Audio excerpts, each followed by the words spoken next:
Welcome to LOA Today.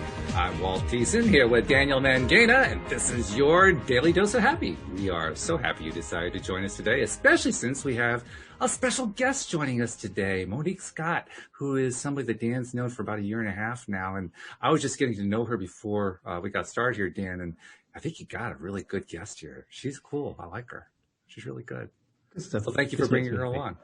Tell us a little bit about what you know about Monique from the time that you've known her. So Monique is someone who's magical, but magical in a way that doesn't do so egotistically. She's always giving credibility to the support that actually gets her to where she is with all the magic that she creates. She's very passionate about supporting the people that she works with, very grounded in her approach to manifestation. And I think she's got a beautiful perspective on the way that we can create with more ease and grace that she actually lives. So it's not just someone that's given like a story of something they read in a book. This is someone that actually lives what she teaches. And yeah, she's just dope as fudge. Well, then I can't think of any reason why we should continue to wait. So Monique, thank you first of all for joining us.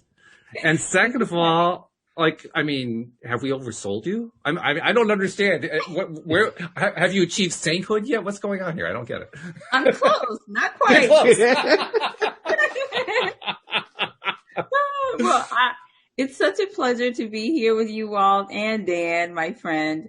Thank you so much for having me on your show today. Our pleasure. I am, as Dan said, I am a manifestation coach, and I do coach from the place of my own experiences. So I primarily help women, all people, but mostly women, manifest major life changes like I've had. I'm 50, so most of my clients are over 40. They're women, and they're looking for manifesting a life change like I have. That's usually a major move, maybe moving out of the country and manifesting their own online business like I've been able to do within the last 6 months.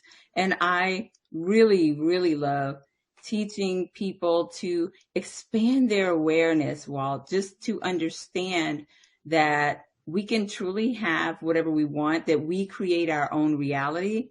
And so a lot of my clients that I teach, that's a new concept for them. So mostly I attract new law of attraction practitioners, but I love it. I love seeing the awareness expand.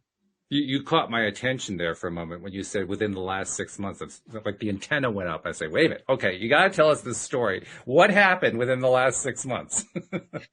So honestly, May 1st, and I just told God, the universe, source, energy, infinite, intelligent, whatever you decide to call he, she, or it, right? I decided that I wanted to leave corporate America. I was in insurance, making very good money. There was nothing wrong with my job, my boss, my coworkers, nothing. By all accounts, Walt, I had a good job, right? Mm-hmm. But I decided, hey, I'm approaching 50 and I don't want a salary cap. I don't want someone to tell me how many days off I can take being sick, right? Oh, you can only be sick for 2 days out of the month or whatever. That sounded ludicrous to me. So I basically told God, you know what? I want to leave corporate America. I want to start my coaching business, or really get serious about my coaching business, because I've been coaching for free, to be honest with you. Get serious about my coaching business, get paid for it. And I think I want to move to Miami, Florida. Never been there, didn't know anybody, saw a bunch of YouTube videos that looked beautiful, said, hey, I guess I'll go there. Going to Miami. All right, here we go. Yeah. Right. And when I tell you, literally, the universe just started moving things in place. When I started moving, things started moving. And I decided September 2020 was when I wanted to be in Miami. And I actually rolled into the Airbnb August 31st. Now, oh my God. Yeah, it happened that quickly. No money saved. Didn't know anybody. I didn't even have a place to stay yet, Walt. I give you credit though, because you gave yourself a whole day buffer to work with.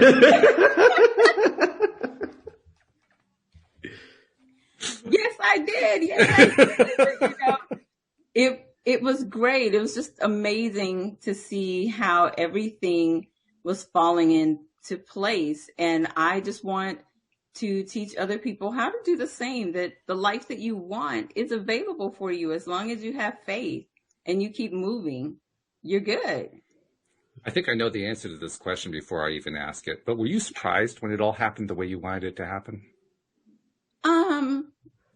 I'm going to be honest. No. And the reason why is because this is my third manifestation of this sort. Really? I told you, she's magical. Magical doesn't begin to describe it, Daniel. We have to come up with a new word that's like 3 orders above magical. I tell you, Walt, I have a military background, so I'm kind of used to moving around, right? And I moved from Louisiana to Seattle. This was 2001. Yeah, because of the World Trade Center. That's how I remember the year, unfortunately. Oh, yeah, of course. Right. But yeah, in March, I told God that, hey, I think I want to move to Seattle to be with the person I was dating at the time. And didn't have a job. He was the only person I knew, but I did it. So I rolled in the end of May. Wow. No money saved or anything, got a job. And I mean, it's crazy. Then I did it again, moving from Seattle down to Atlanta. That was took me about 2 months. Same scenario. Oh, well, geez. I mean, you took your time with that one. Yeah, so I seem to have this knack for moving, which is why that's pretty much my niche. But why do you think it's so easy for you? I mean, lots of people, I'm sure you have clients who have stories that talk about how difficult it is. And, they've been asking for the same thing for years and not getting anywhere. What's the difference, do you think? Faith. Ah. That's it. That's been the number one thing. Faith that what I ask for is going to manifest, and I'm not attached to the outcome. So I don't try to tell God how it should happen. I do tell him the time frame that I want, and I always get the time frame. That's a little unusual. Yeah, that's pretty cool. Most people, yeah. But I generally know what I want. So when I want to move, I'm ready for something different. I'm ready for something different. So I really think that's the difference, Walt. I don't question God. I just say, here, this is what I want. Do it how you do it. I'm going to keep taking steps to co-create my reality, right? But I don't tell him or even wonder how it's going to happen. I just let it happen. Well, I think your answer was matched perfectly with what my expectation was. You described it as faith. I would describe it as certainty. Yes. You had no doubt whatsoever. It was just certain. This wasn't something that could happen or that you would hope would happen or you were really, really, really feeling good it was going to happen. You just knew it was going to happen. There was no doubt at all. It was pure certainty. Yes, because if I believe that the universe always tells us yes, why would I doubt? It doesn't make sense to me. So that's just how my mind works. But you got to hear that all the time, right? I mean, that's what clients are telling you, either directly or indirectly, when you're dealing with clients or just people that you're talking to in general. I mean, that's like the common belief system, isn't it? Yeah, pretty much. But you're right. I do have clients who struggle with the how. Monique, how is it going to happen? But I don't know how it's going to happen. Well, if you keep focusing on the how, it's not going to happen because you're worried too much about it. It's the detachment that's difficult for a lot of people, I think. But honestly, Walt, I've been manifesting for so many years now that for me, it's a no-brainer. It's just how I live. It's just my lifestyle now. Mm-hmm. That's good. That's really good. It's gotten into your blood, basically. It has become part of your DNA. Yeah. That's really good. What do you think about the action component? This is something that is a bit controversial among LOA circle people in general. Some people are totally in favor of, yes, you incorporate action. Other people say, no, you're too inclined to take action before you get yourself into alignment and so forth. Where do you fall on the action component piece of the puzzle? Honestly, I have never had any of my major manifestations happen without action. So all of my clients know my famous line is, there is no attraction without action. That's for me, that's what I believe, because I feel like if I'm co-creating with the universe, he has, or it has a part to do. I have a part to do. It's not, that just is too reminiscent of how I was brought up in church. Oh, just pray to God and just wait. Just wait to see what happens. Just wait to see if he wants to bless me with it. Just wait to see, whatever. And so I think that waiting gets a lot of people stuck. Now, have I manifested things without taking action? Yes, I manifested right at the beginning of COVID, and everybody was coming out with all these different masks, right? Right. And so I wanted one of the face masks that looked like a gas mask to me. It had like these two little filter thingies on it, right? And I wanted one. And I was talking to my daughter on the way to driving to Ulta to get some makeup. Came out of Ulta like 45 minutes later, two ladies standing in the parking lot talking. One had that exact mask on. Asked her where'd she get it. She said, oh, I sell them for $20. I said, well, let me get your number because I don't have any cash on me, right? And so I got her phone number, got in my car. Well, by the time I cranked the car up and was getting ready to put it in reverse, she knocked on my window, scared me. I was like, oh my God. And she was like, here, I just wanted to bless you with it. Nice. Nice. I like that. Very nice. Yeah. So it's fun when that happens. Yeah. You know about Daniel's ebook, The Money Game, right? Yes, I do. Because that kind of is along the same lines of what you're talking about there. He's doing it with pure amounts of money, but it's a very similar thing about, that vibration being built up a little at a time. Although you seem to build it up in large chunks at a time. So I'm not sure if the rules apply to you the same way. And I don't know how. I don't know what I'm doing. Well, if we take Daniel's theory is you got a really big edge. That's really what it is. I mean, your edge is like, well, maybe I am magical after all. Well, I mean, at the end of the day, one of the things I love is there's a playful, almost a childlike wonder in the trust and the relational dynamic that Monique brings to her manifestation, right? It's, hey, like, this would be pretty cool. I'd love if, like, we could work on this. And then she goes for it, knowing that it's going to happen. If Ariana's like, hey, I'm going to jump off the bed, so you're going to catch me. Like, she's doing it because she knows that she's going to get caught, right? And that's what we're doing when we're creating. We're stepping out and saying that this expectation that I have of energy, whether I personify that or whether I keep it as just pure energy, that expectation, that request that I'm making is going to happen, and I'm going to move towards it as it moves towards me. Right. That's absolutely right, Dan. I never thought about it like that, but you're right. Because when you think about children and when they are playing, right, when they're playing make-believe, and you'll experience this as, your son gets older, but children have this amazing ability, and we all know why, right? Mm-hmm. But they have this amazing ability to stay in character for hours, sometimes the whole day, right? Mm-hmm. As a cowboy or a princess or whatever it is, they are completely convinced and immersed in that character. You can't tell them they're not a cowboy. You can't tell her she's not a fabulous princess, right? They believe it to their core. And so I think that that's part of why my manifestations happen as quickly as they do, because I really believe it to my core, Walt, what you were talking about. I just don't even think that it's not going to happen. I just don't. I was thinking very recently about this whole idea of what it's like when you're a kid, and like you're just saying that you just believe in it wholeheartedly. I was thinking back to my own time as a kid, and if I was playing something, the question of whether or not I was really the fireman never even entered the conversation. Never. It was never part of even the thought process. It's, I'm just a fireman. That's all. Deal with it. And that's what we do, and that becomes our life as we get older. But we we dissolve that line differently when we're grown ups, because we're playing make believe, but we're playing make believe on the back of a script that we didn't even write ourselves. And we're writing it as we go.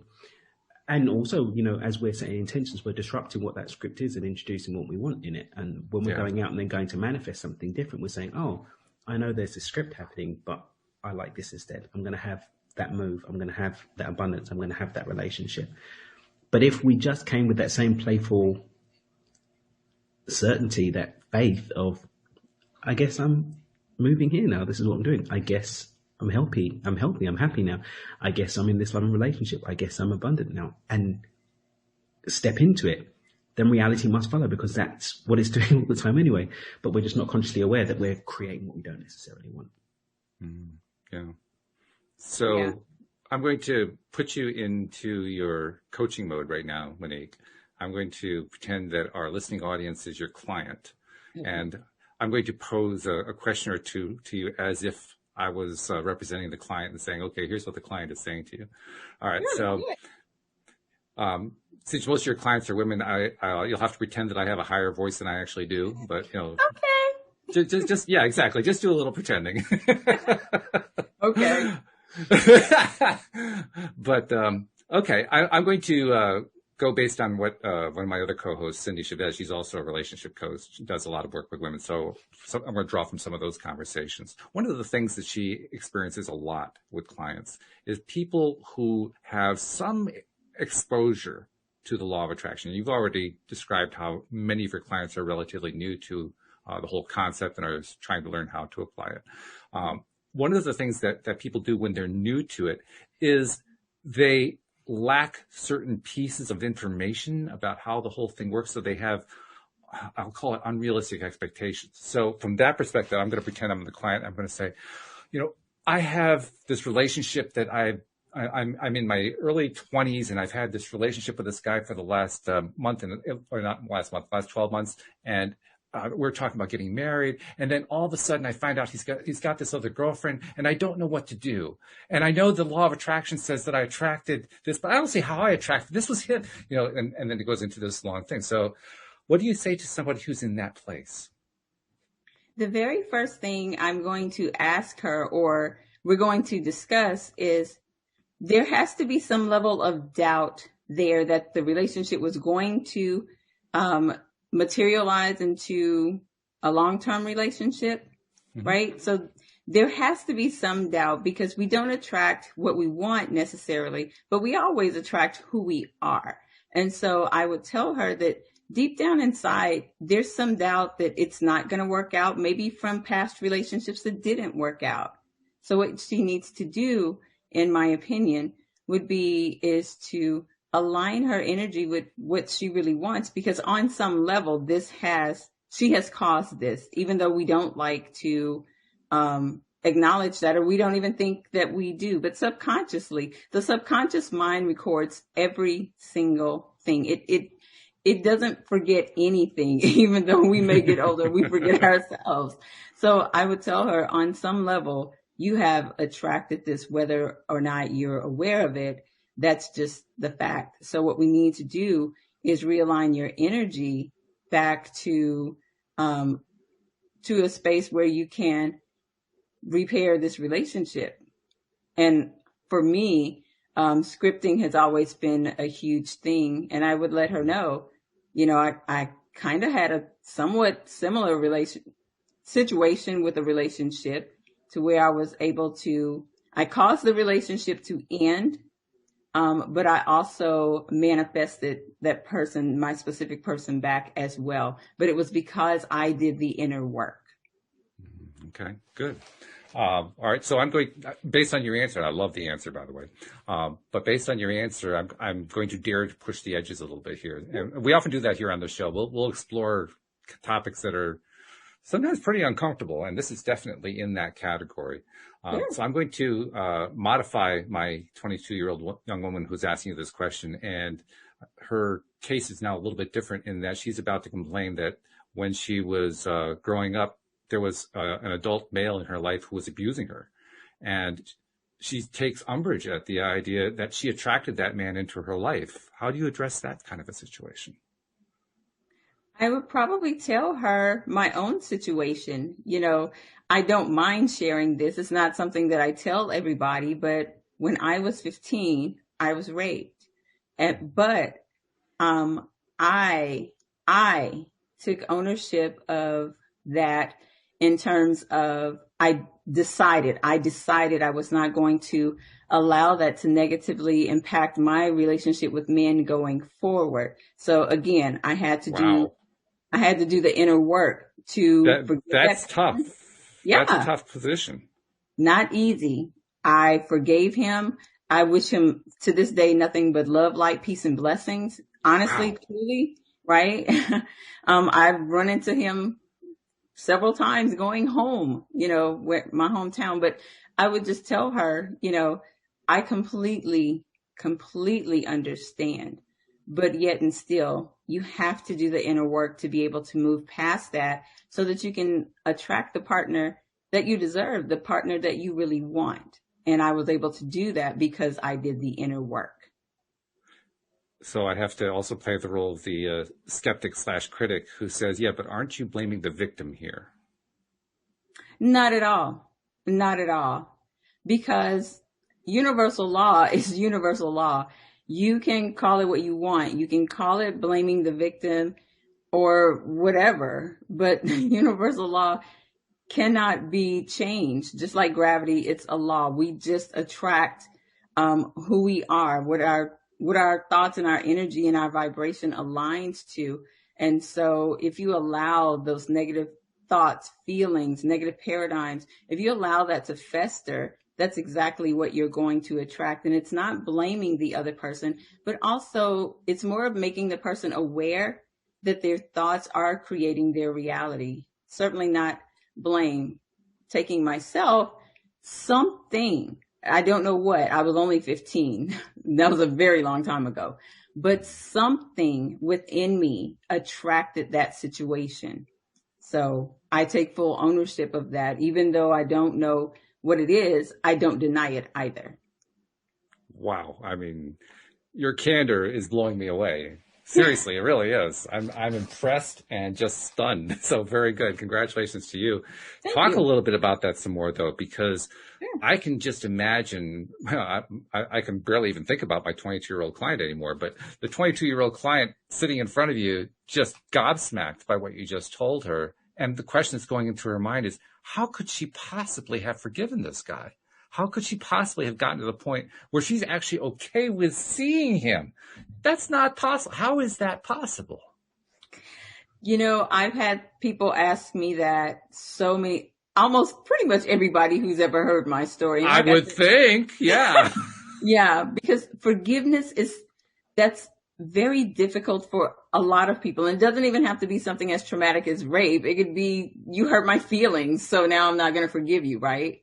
But honestly, Walt, when you come, and this is for me, when you come from a space of seeing people through the lens of love, seeing them as a human being, right? I understand that this young man, which was much older than me, but I'm just saying this guy, right?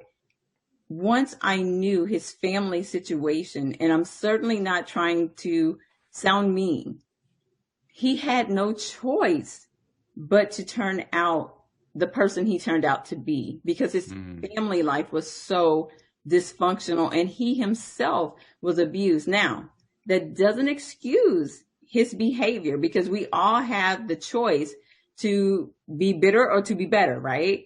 Right. But I started looking at him from a lens of love, right? His upbringing, his parents, that wasn't his fault. Them abusing him wasn't his fault. He didn't take ownership of that and change the person he is. However, for me, because I need to be okay with Monique, I need to or want to have a loving relationship, I've got to let this go. I've got to let this go. Like I said, either I can allow the situation to make me bitter, or I can let it make me better. And I chose to let it make me better. And I believe because of that, that makes me a better person, because I choose love instead of hatred, right? I hate the act, but not the person. And I think that's hard for people to detach from, Sure. right? Yeah. Right. They talk about that, again, I was raised Baptist. We talk about that in church a lot. And what I always thought was people have a hard time taking the sin, such as it is, away from the sinner. It's two different things. It's a person and it's an act, but it's not all together, in my opinion. And so that's just kind of where I came from, a place from, of just seeing him as a human being and actually feeling sorry for him, to be honest with you, because his life hasn't gotten any better. And I totally believe in karma. So the life that he has led, is currently living, right? One of poverty and drug abuse. It's just what is, based on the choices that he made. So to me, he continued the pattern, basically. I mean, not necessarily that specific pattern, but he continued the pattern. Right. And so I don't believe in revenge. I believe however you live, karma is real. It'll come back to you in some way better than I could ever think of trying to get you back, right? I just don't believe that's the truth. Yeah, so. It really is true. How do people respond? I imagine you get a wide range of responses to that story, to that way of looking at things and understanding things. Usually I get the, girl, it couldn't be me. That's okay. What I get. Honey, not me, girl. Each his own, right? We're all a work in progress, Walt. And so again, with any and everybody, I just choose to look at people in love, period. The way I believe that God looks at us, in love. I give you a lot of credit for that, because that's an advanced soul that is getting to that place. That's a place that can take a lot to get to. And you had what it took. I mean, when you first made that decision, was it a hard decision? Did it take a long time? Was it quick? How did that work out? And that's the thing, Walt. I don't ever remember actually making that decision, but obviously I did at some point. Yeah, obviously I did at some point. But it's not like I ever went to therapy or then I just decided, you know what, this has to change. I think if you know me personally, I've always been a very happy-go-lucky, kind of like what Dan said, a childlike kind of disposition. I'm just not going to let anything or anybody get me down. Whatever it is, I can get over it. I can get past it. I can transcend it. I'm not going to dwell on the negative. Hey, there's just too much life to live. I don't have time for that, right? So let's just keep pushing forward. Oh, I hear you. That's really good. I think you're also kind of indirectly tapping into something we've talked about on each of the different shows. I do this show 5 days a week with a group of different co-hosts, and I'm sure I've had this conversation with Daniel. I've had it with other co-hosts as well. The idea that when you live a higher vibrational life than you were living previously, or perhaps higher than many people live, those situations, those instances where you dip down into the contrast or into the polarity, as we like to call it, they don't last as long. And we bounce up. We're more buoyant because of that. I get the feeling you've kind of naturally been that way all your life. Am I reading that right? Yes. Yeah, okay. You are. I have been. That's just who. Why do you think that is? What is it about you from the very beginning? Is it that you just didn't lose what we lost, or did you gain something we didn't have? Which was it? I don't know, but I was definitely always the kid who wanted to be everybody's friend. If two people were fighting, I was always the one, well, let's just talk it out, guys. I want y'all to be friends again. I was always that one. The peacemaker. Right? The peacemaker, yeah. The kumbaya one, yes. I'll take hands now. That was me. That was definitely me. But I am my father's daughter for sure. Yeah, I look like him. He's been passed on for about 20 years now, but I look like him. I have his same disposition. People loved him. My dad didn't play now, but he was a good guy. He was a very generous person. He was definitely the one who would buy a round of drinks for everybody in the little speakeasy, right. Kind of, yeah. So that's me too. Okay. So we're going out with you then. I got you. Yes, we're all meeting in Miami Beach in 2 weeks. And drinks on me. You see. But talk about your dad a little bit more, because obviously he had a big influence on your life if you're citing him in this context. I mean, clearly he was an outgoing guy. He was a social guy and so forth. But what else? What were the big ways that he was an influence on you? I think the biggest way, and like you said, people don't like to talk about this, but I don't mind going there, right? So I'm from a really small town in Louisiana. And believe it or not, the town, I graduated in 1988 and we still had separate proms, right? Wow. Black people had a prom, white people had a prom. So, and we didn't have I remember reading about that too. Yeah. Yeah. And we didn't have any other diversity in the city at that time. And we still really don't. It's like maybe 5,000 people. And so my father was a truck driver, right? A local truck driver. And because I'm his mini-me, I would go sometimes on the weekend with him and we would go to these truck stops. Well, by and large, we were usually probably the only Black people in these truck stops. Yeah, right. But maybe one or two or three, right? Mm-hmm. But I think what impacted me the most and we're talking the 1970s, early, mid 70s. Oh, yeah. Yeah. In Louisiana. Right. So these little bitty small towns. Yeah. But everybody loved my dad. Wow. Everybody loved him. I never experienced any racism with him, but I saw, and I'm just a kid, so I don't even know what racism is at that point. But what I do know is all these men, Cool Breeze was his truck handle. That was his handle name over the TV, right? So when he would walk in the truck stop, and they're small truck stops, everybody would be, hey, Cool Breeze. And my dad would hug them, shake their hand, sit me at the counter, get me a burger. But I learned a lot from just being kind to people. If you're kind to people, they're usually kind back to you, right? Even the most difficult people, if you're nice to them, they're generally kind of surprised that you're nice to them, but then they're nice back most of the time. And I think that's probably the biggest lesson that I learned from my dad. He just seems to love everybody no matter what. You know what? If you have a problem with my skin color, then that's on you. But that's not going to keep me from liking you, loving you, talking to you, right? I'm not going to put myself in harm's danger, in harm's way if you don't want to talk to me. But we can all be friends, right? Wow. So, yeah. I think that's probably the biggest thing I learned from him. He's just a happy guy. That's really something. Yeah. And especially for that era, that was a big, big deal to have that big of a difference in a man of color. Yeah. And they never treated me any differently either. I never felt like I was the only little Black girl. Right. Even though I was, right? That's really great. Yeah. What do you think it is? I mean, you actually used two words there. I want to differentiate them between the two of them for a moment. Nice and kind. To me, the big word there is kind. I mean, people can be nice and they can not really mean it. So you see that a lot, especially in the South. But kindness is an entirely different thing. And when you said that he was kind, that came through in loud colors. Loud colors? Can colors be loud? I guess they can, yeah. But in loud sounds and bright colors, let's put it that way. That kindness is really what broke the ice, I think. The fact that he was apparently a very, very kind man made a huge difference.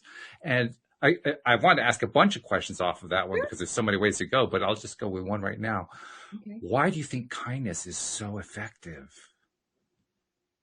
I think it's so effective is because, honestly, it seems to be such a rarity. Like you said, people can be nice without being kind.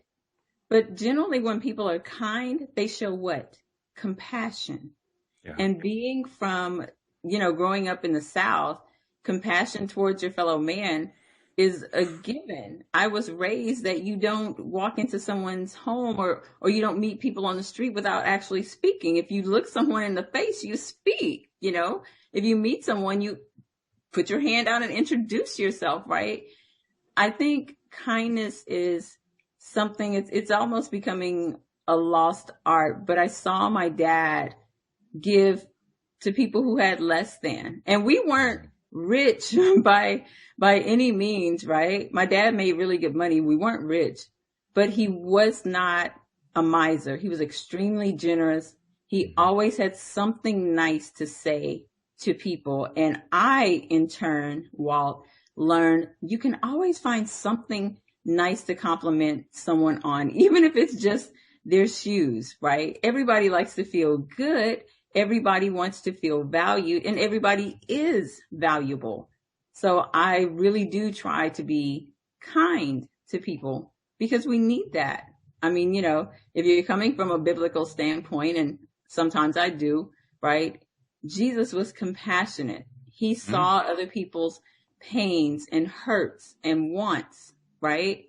And he helped without any prerequisites, without asking for anything in return. And I think that people forget that kindness is free. It doesn't cost you anything to be kind. A lot of people might argue with that, saying, "Oh, well, it costs me something every time I'm kind," but I understand what you mean. Depends if they go to the speakeasy with them or not. That's right. Yes. It costs a little bit.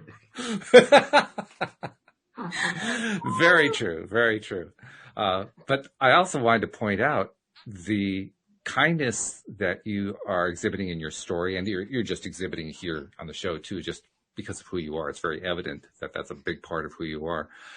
I am going to hypothesize that kindness, that level of kindness that you learned to not only give, but also to hold within yourself, goes a long way toward that confidence we were talking about a few moments ago, when we talked about how when you wanted to make that move, it wasn't even a question of doubt. It was just going to happen. You were certain of it. You had that high level of certainty. Kindness, I think, fuels that, because whenever we're spending our time feeding kindness to others, we can't, there's no way you can really be kind to somebody from a low vibe situation. No. It's not really possible to do. So the moment that you're exhibiting kindness, you're exhibiting from a high vibe perspective. Well, high vibe is where you're going to have no resistance or low resistance. Right. Well, then of course you're going to feel certain, because you feel, it's like you're talking about living in the zone regularly as like a lifestyle, not an occasional thing that you get into. That, right. Like the athlete zone, where they can't miss a pitch, or they can't, fail to catch the football or whatever. I mean, it's that kind of a zone. That's what that kindness does, isn't it? Yeah, I completely agree. I think that has a lot to do with my vibration, and my vibration attracting the things that I want regularly. Again, I've only been, privy to the law of attraction since 2016. But before that, I had no idea about vibration and energy, the law of attraction, universal law. I didn't know any of that. I just knew what my brother and my mom would always say. Oh, my nickname is Mickey, right? Mickey. So they would say, oh, Mickey's lucky. She always gets everything she wants. Everything just always seems to work out for her, right? But I didn't realize, like you said, I think it's the kindness and the confidence. And I honestly believe what you put out, that karma again, what you put out to the world, you get back. And so I think that's a part of it too. By the way, you also share something in common with my niece. Her name is Michaela, but she's known as Mickey as well. So. Oh my God, that's a good girl. Absolutely. And she just had her first baby. Riley Mae she's like, I guess 4 or 5 months old now. So. Aw, I hope they're doing well. They're doing very well. Yeah, Mickey is absolutely enthralled with being a mom. Every single video that you see, or you can either hear her voice with like lyrical notes in the voice, or you can see the big smile on her face. She is loving motherhood. She is just loving it. And like talk about kindness. No, but I'm not gonna say anything. It's creepy. No, honestly, guys, it's really creepy. I've heard it said, oh, things are different. Oh, yeah, it's going to be different or whatever. Then when you see this little human just come out of nowhere. Yeah, literally. I thought I understood it. I was there for my nephew was born by C-section, and I was there for his birth. I was like, oh, I'm enthralled, and we've got this. I was like, oh, KK, I love him. But it's really different. Like, I love the smell of his poo. I love to sniff his head. That is different. Yeah, it's just yeah. Daniel's exploring new levels of kindness here. Yeah. Yes. Yeah. I have to, like I said, we were joking earlier about the picture that you've seen. Yeah, I had to okay. Give him some space. It's like, time for kisses, yeah. Time for morning cuddles, yeah. It's like, all right, bro, chill out. He's like, calm down. He does the whole... Definitely your boy. He does the whole Drake thing. Yeah, it's unreal. It's really surreal. It's surreal. You know, he was just a bump. I think it's fun ago. because I've been watching kind of from afar what it's like for you to go through the process of becoming a father and experiencing fatherhood, and I can see it. I can see the transition you've gone through, and it's cool. It's really fun to watch. It's really cool. Yeah. He's got his little facial expressions now, and he's got his little mannerisms and his little habits and all that kind of good stuff. I'm watching him with my stepdaughter, with Ariana. Ariana's obsessed with him. Cutie, he's a cutie. He's my baby. It's great because that could have gone either way. Obviously, having a new sibling, but it's lovely. I honestly don't think it could have gone any other way because, in my opinion, now I can't prove this in any way, but in my opinion, if the parents are in alignment, the kids are going to be in alignment, and they're going to stay in alignment. If the parents aren't in alignment, the kids may start in alignment and then come out of alignment. But you're not going to have a situation where you have parents in alignment and the kid just goes out of alignment. That's just not going to happen because there's so much dependence that the kid has on the parent until he gets old enough to actually crawl across the floor, and then all bets are off at that point. But cool. Okay, well. Let me get back to this kindness routine here because I want to make a big deal out of this. And it's not something that I made a big deal about with a lot of people, but you exude so much of it that I want to really revisit it. Kindness in you seems to be, I wouldn't want to describe it as a lifestyle. I think it's just part of your life. It's part of it. Again, it's part of the DNA, to use that same phrase from a moment ago. It's almost like somebody asks you, how did you end up being kind? And you have to say, I don't know. I was just always kind. You found a way to explain it through your father. And that certainly makes sense. But isn't that the way it feels to you? You just feel like, well, yeah, isn't that what life is? Life is kindness. Yeah, it pretty much is. And I'll be honest with you, probably between my dad and being brought up in church, I think that has a lot to do with molding who I am today in terms of kindness, because I always, like I said, I was always the one wanting everybody to be friends and everything to work out. But, being forced to go to Sunday school every Sunday morning, then going to church, then going to Bible study every Wednesday, right? So it just kind of got ingrained in me that I'm supposed to be like Jesus, right? And if that's the case, then I should be nice and I should be kind and I should be compassionate and I should be loving towards others. But it was just something about that also resonated within me, not only spiritually, but naturally. It just felt right. That's what it's supposed to be, right? And even now, Walt, a lot of my goal is to become, I know that I believe that we are one with God, right? But if that is the case, then I want to become more and more like him, if you will, like spirit, when it comes to dealing with other people, when it comes to serving the world, when it comes to serving mankind, when it comes to serving my clients, even here on the podcast, when it comes to serving you guys. What's the best service that I can render? What do you need from me? How can I help? Right? It's just a part of how I'm wired. And I think that that's a good thing. It's definitely set me apart and made me different in a lot of circles. But I think that that's a good thing too, because I think that's one of the things that my clients are they seem to be most attracted to, that and motivation. Well, if you're going to be differentiated, you might as well be differentiated on something like kindness. I mean, think of all the list of possibilities. Yeah, kindness, I'll take that one. Right. Yourself, please. Yeah, I can see that choice. That's pretty easy.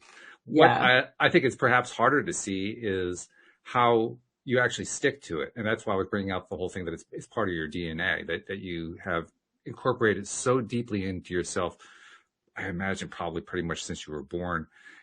And also through your church experiences and your father and your family experiences and so forth. But you basically took it upon yourself from a very, very early age to always think in terms of being kind toward people and loving people and sharing that love. And it makes a huge difference. Yesterday's show was with Cindy, who I alluded to a moment ago. One of the things we talked about on the show, I wanted to bring up with you to get your take on it. It was drawn from a book by Sean Aker, who is one of the positive psychology movement guys, one of the leading teachers in that movement. He came out with a book a number of years ago called The Happiness Advantage, which cites a whole bunch of scientific data about showing how happiness actually leads to successes and so forth, rather than the reverse that most people think. But he did a follow-up book, and in the follow-up book, he did some of his own research and found that success is most often driven not by whether or not a person is an exceptional student or an exceptional learner or exceptional in any way, but rather it's driven by how well connected they are within their particular community. By connected, I mean, how well do they fit into the culture of where they live and where they work and what it is they do with their lives. That connection to culture, to connection to community is the best determinant of success level. And I've wondered, given what you've told us so far about what your upbringing was and what kind of a community you came from, family background and so forth, how do you relate to that concept? Do you think there's truth to that one? Oh, absolutely. Because as you were talking, it kind of clicked for me, my last job that I talked about, right, that I left back in August. So one of the things that I was surprised about is, I'm just going to keep it 100, or a bean, as my daughter, these youngsters say today, right? I'm just going to keep it a bean. So honestly, my coworkers, although they were nice, like we talked about, they were nice, but they were negative, right? They were nice, but they were negative. And so when my boss hired me, that's probably one of the first things that he said was that he thought I was going to go a long way in the company. I was hired as a technical assistant, but he was like, within a year or two, I definitely plan on making you an underwriter's assistant. Like, he was already planning your career. My career path already. And I'm thinking, I don't plan on being here that long. Not exactly the thing to say to an interviewer on the interview day, is it? No. Hey, that's what I'm thinking inside. I was like, okay. But I could see how my disposition did make me successful in that role. And I took the initiative, just like I said before. If you're nice to people, people are nice back to you. And like I said, they were nice, but they were kind of on the negative side, right? Mm. And so because I like to look at everything on the positive side, I would just take the initiative to talk to other underwriters, right? They were pretty high up in the company. I didn't really see any difference between the two of us, right? And neither did the underwriters and me. So I think that because of my disposition, my kindness, my willingness to help, my taking initiative, I think that quickly catapulted my career path, right, towards success, when the other ladies just kind of was sort of stagnant, if you will, right? I think it was definitely my attitude and, like you said, my kindness, my consideration that made me stand out from most people in the company, where people wanted to help me succeed. So, two-part question. First part, I think I know the answer. Would you recommend that people learn to become kinder? And second of all, how would you suggest that they actually learn that? Yes is the first answer, of course. And two, the same way that I did. I consciously made it a decision. I decided that this was who I was going to be, period. I just decided and started taking action. And sometimes I looked for opportunities to be kind. Other times when opportunities presented themselves to me, I took action and I decided to be kind. And I know in this day and age, well, maybe not so much now, but you never know if people who are on the corner asking for money are really need it, or people are scamming. But I mean, we're in the whole COVID pandemic thing. I've never seen anything like it now.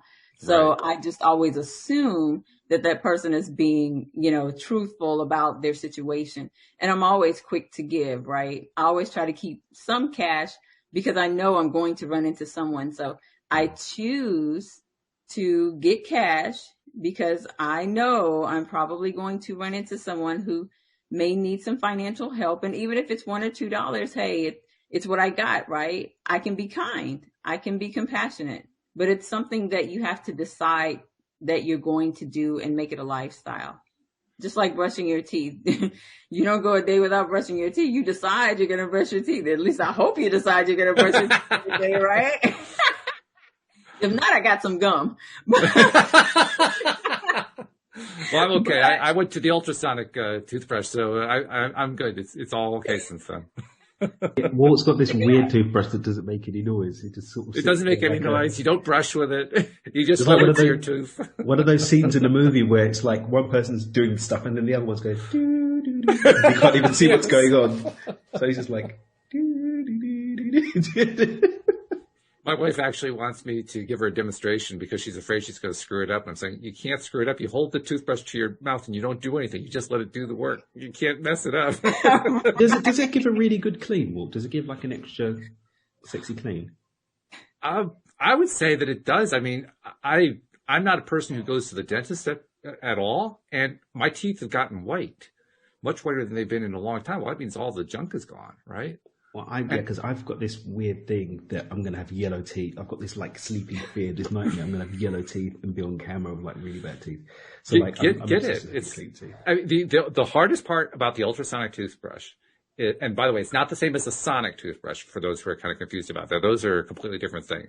Ultrasonic, the ultrasonic toothbrush, first of all, they're more expensive. They're like, $200 or $300, but it's well worth it. The hardest thing to get used to is that you don't brush. Which is, I mean, if you have that habit of putting this stick into your mouth and wanting to start brushing, you have to stop that. You just hold it there. That's the hardest part. If you can handle that part, it's easy. I agree. But, yeah, I don't know how we got off on toothbrushes, but. I think it was me. I'm the distraction point today. Speaking of which. Yes. That was the segue, Walt. That was the segue. I think we need to work on the segue a little bit. Alex, if you're watching, don't be ashamed of us. I will attempt to rescue the segue and say, by the way, if you have any questions that you'd like to ask any of our panelists or any of our co-hosts or guests on the show, take advantage of the LOA Today app and fill out the form and send in your question, because that's how we include questions here on the show. And we love it when we get them. It's really wonderful. We had quite a few the last few days. In fact, actually, I should take a moment because we got an email back from Deborah, I believe it was. Deborah's sent a lot of stuff in lately, and I think this was a response to the show that we did. Let's see. Oh no, this is from 2 days ago that she sent this thing. Anyway, she sent this message in, and I wanted to share it on today's show. So let me do that. She says, "Loved yesterday's show. Thank you so much. It's great the way each presenter and guest brings something unique to each episode. In this case, it was a lovely blend of Dan's calm yet powerful presence. He exudes a quiet, empathic energy that's palpable. And of course, your good self doing a great job of moderating and balancing as always. And then Serenity Sam, who was on a couple days ago. I think that might be a bit of a misnomer. Serene isn't the first, as you said, that springs to mind. I don't know if you saw Serenity Sam. Dan, I don't think you were seeing that particular show. She is actually so high energy that serenity is probably not the right word to describe her. Deborah and I were kind of tossing words back and forth, like, skyrocket or, synchronicity or something that just takes off. Monique, for instance, you have a calm, high vibe, right? Mm-hmm. Sam's vibe is high, but it's so high that literally my monitor started to lose its integrity. We started to have emotional or energetic shakes in the signal. I mean, the whole thing was getting shaken up. So that's basically what she was referring to there. But she goes on to say, let's see, to maintain the alliterative effect, maybe sparkling and supernova. Yeah, there's another one. Supernova Sam, that would have been good. Might be more appropriate. And while it was a great start to my day, so energizing, and her heartfelt enthusiasm was beautiful, I'm not surprised she literally blew the circuits. Yes, she did. Wow. So my point is, you can, besides sending in questions, you can also send in comments. You can send in feedback, and we've gotten some wonderful feedback. So take advantage of that with the LOA Today app. We really like hearing from our listeners. And even though Monique is just here for this one visit, if you have a question for Monique, I'll make sure she gets the question, and we'll get the question answered and get it back to you here on the show. So take advantage that way. Just send in a question. But please do download and use the LOA Today app, because that's why we created it. We created it for you guys. We did, really. All right, so we got about 4 minutes left, so we got to do a little bit of quick summary here. First of all, I got to make sure I get this in, because you are a coach now. This is where you make your livelihood. Yeah. Probably means you like hearing from people, regardless of whether they're going to become a client. You just like to have people contact you. So the big question is, how do they reach Monique? Okay, so they can reach me at my address, which is email address, which is hello@createconsciously.co. Okay. Createconsciously.co. I presume you have a website under that same domain. It's currently being worked on. Okay. All right. So that's TBD. Yes. But I will get that's all right. Sure. But it will be there. Okay. That's cool. And I know you mentioned that you deal primarily with women. You'll talk obviously to men too, but what is your typical client like? I mean, where is your sweet spot, so to speak, where the clients really seem to latch on and say, yes, I'm getting my big value from Monique? Usually when they start to take action, like I said before, they're manifesting, they're new. So they're manifesting, but they're not taking any action. So generally when they start to take action, they start seeing results. And I think the sweet spot is I give my clients high touch point. I'm extremely high touch point, extremely, probably too much, because I understand when they're new, they seem to need a kind of like hand holding and a lot of support. So that's usually the sweet spot for me, just giving them a lot of support and helping them to understand how they're co-creating with the universe. So I guess what we can ultimately say is somebody who's on the cusp and they're ready to take action, but they need somebody to help them get through that. You're their girl. You're the one to contact. Yes. Absolutely. All right. Good stuff. Daniel, I think you brought another winner to us. I shouldn't be surprised. He keeps bringing winner after winner to the show. I mean, he's brought us some amazing guests. You are definitely up there with every one of the others. I mean, fabulous. Thank you. I'm going to leave the class closing word to Daniel. What's your way of summarizing this amazing show we've been through today, Daniel? Be kind, be playful, and have faith. A man of few words. I like it. Which, by the way, is unusual for Daniel. When I ask him a question, normally it's like 15 minutes and then I get back to my notes, It's just... I like to be thorough. Absolutely.